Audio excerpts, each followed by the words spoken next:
Welcome back to Without Shortcuts. Today we are making cinnamon rolls. It doesn't get much better than waking up on Christmas morning and your whole house smells like fresh baked cinnamon rolls and everybody's all excited. But I can tell you what, certainly get better for us if you were to reach down and hit that subscribe button and maybe like this video. There are three different distinct parts to making cinnamon rolls. You've got the dough, you've got the filling, and you've got the frosting. Now the dough, obviously, because it's a yeasted dough, takes more time. You've got to proof it, you've got to do all those kind of things to it, so you're going to want to get that started first, and then from there we'll move on to the filling and the frosting. To get this thing started, we're going to go ahead. We've got our milk just warmed up a little bit. It doesn't have to be hot, certainly not more than 120 degrees. Just warm. We're going to take that, we're going to pour that into our mixing bowl, and on top of that we're just going to add our yeast. We'll let those kind of sit for just a second, let that yeast party kind of start happening down there, but we don't have to wait too long. And then we'll add the rest of our ingredients except for our flour into that mix. We'll add our eggs that I have cracked previous to this with one hand and put into this bowl. We'll add our melted butter, our sugar, and just a little bit of salt. And we'll go ahead and mix those up for just a minute until they kind of come together. Once those come together, we're going to take our flour and we'll just add that directly into our wet ingredients. And from there, we'll just mix that up and we'll knead that together. All right, so the dough has just started to come together, so we're going to let this rest for about 5 minutes just to hydrate the flour a little bit, and then we're going to go ahead and switch to the dough hook, and then we'll knead this for probably 5 to 7 minutes. Basically, you're just looking for a nice, smooth, but still a little bit tacky dough.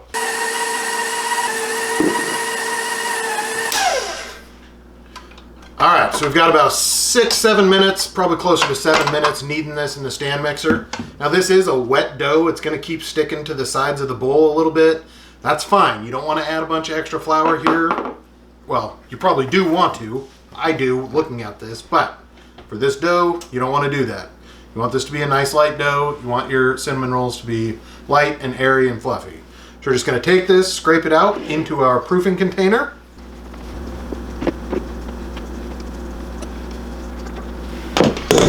All right, make sure we get everything in there. And then you could do this into just a glass bowl for sure. And then you just want to cover it with either like a damp towel or maybe a piece of wax paper, something like that. We're just going to put the lid on it. And we'll let that sit for around 30 minutes. It doesn't need to be a full proof. It doesn't necessarily need to be a complete double in size for this one, because you do want to make sure that nothing gets too big or too airy. You just want to get exactly that right texture. So look for just a little over a half an hour and you should be good to go. So while our bread is proofing and getting all ready to go, we're going to go ahead and mix up the filling to go inside of it so that the two of them are ready to go at the same time. This is a really simple filling that we're making for our cinnamon rolls today. It's just got brown sugar, cinnamon, and some really soft butter. If you're making these around the holidays, you certainly could add other like holiday appropriate spices. You could put nutmeg in here, you could put allspice, you could even throw a little cloves or ginger in there if you wanted to. But for what we're doing today, we're just gonna keep it real simple with what we've got here.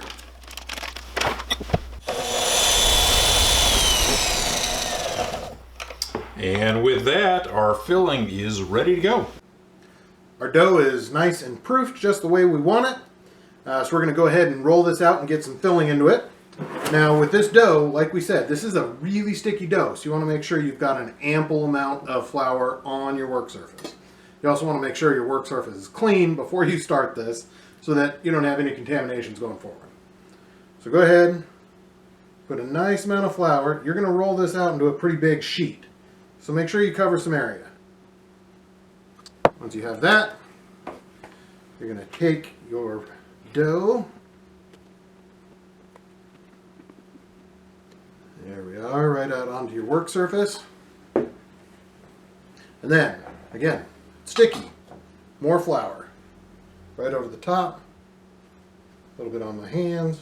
I'm going to take that, Put it onto my rolling pin.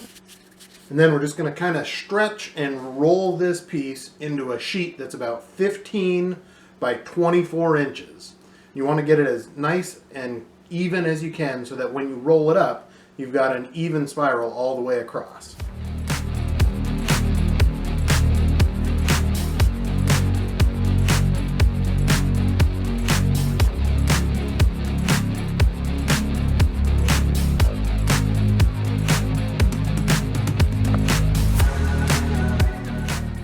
And while it doesn't have to be perfect, it doesn't hurt to have your yardstick on hand. Helps to have it the right direction. We go a little bit longer, and we're just about the right width.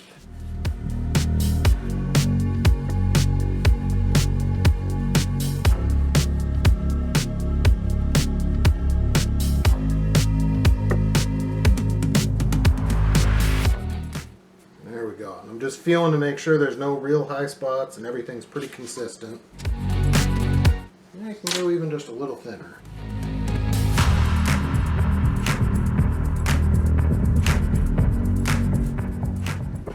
And once again, that is going to put me darn close. So that'll work just like that. Looks good. Now, don't be afraid if you start sticking to the counter or you start sticking to your rolling pin to add just a little bit more flour just to make sure that things don't stick. So the next thing that we're going to do is we're going to go ahead and take the filling that we just made and we're going to spread that out across our dough. This is where having that butter nice and soft when you mix this comes in, because you want it to be pliable, but you don't want it to be runny. You just want it to be soft enough that you can get it spread nice and thin across this entire sheet. And at first it may not feel like it's going to reach, but just take your time and get it spread and cover as much of it as you can.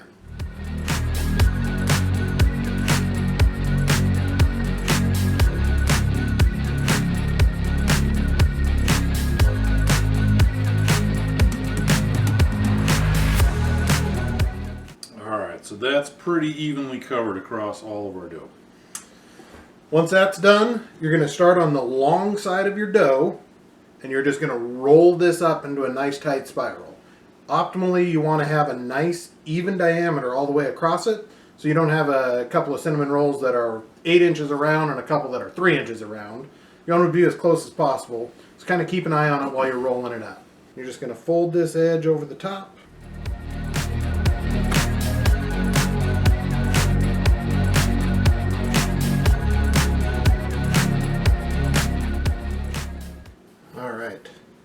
One nice even roll. Once you have it there, you're going to cut this into 12 even sections, which easiest way to do is just to measure that out. Mine comes out just a touch over 24. So if we divide that by 12, that gives us just a touch over 2 inches. So I'm just going to mark it at 2-inch intervals all the way across, and then we'll cut it and put it into our prepared pan. So I'm just going to go ahead and mark this.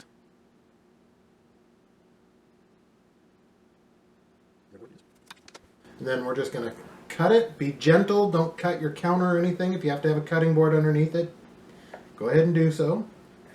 Now the other way that you could do this, if you're not quite so worried about precision like Doug is you can take your whole log that you've rolled out, cut that in half, cut each half in half, and then divide each of those into thirds. And that'll also give you 12 cinnamon rolls.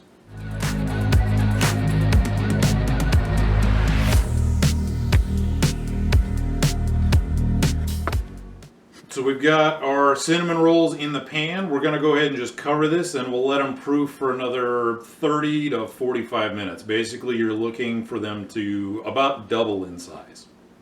Our cinnamon rolls are done proofing. They look fantastic.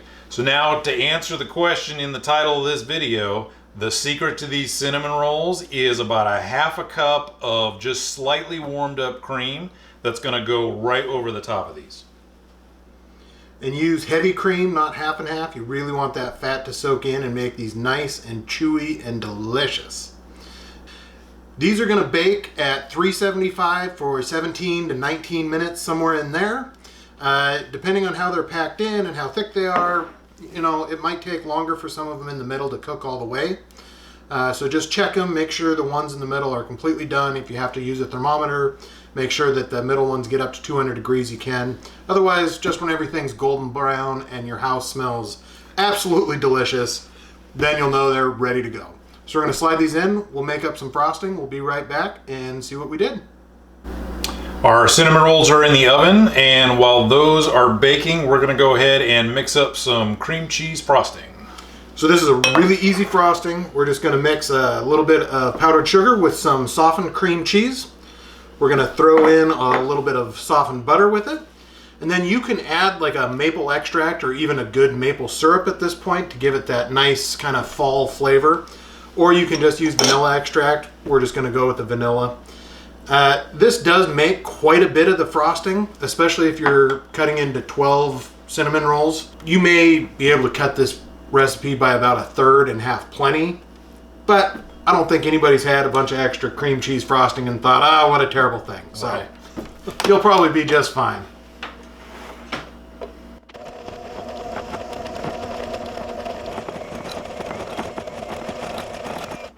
All right, so frosting's ready to go. We'll just wait until we can take our cinnamon rolls out of the oven and let them cool a bit, and then we'll put some frosting on.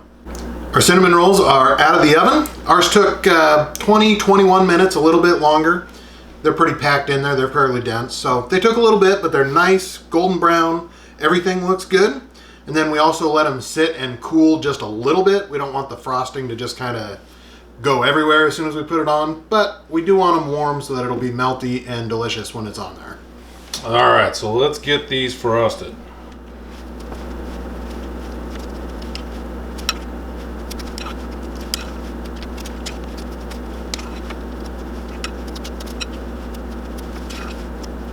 Now you can put as much or as little frosting on there as you like. Like Doug said, this recipe made, a little bit more than probably what we needed.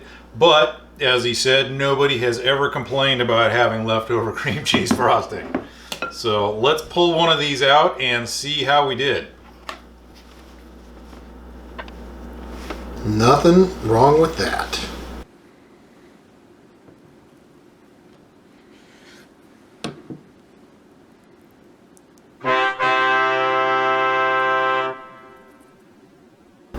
Okay, so these are still nice and warm and ready to go. So while they are, let's give them a try and see what we made. All right.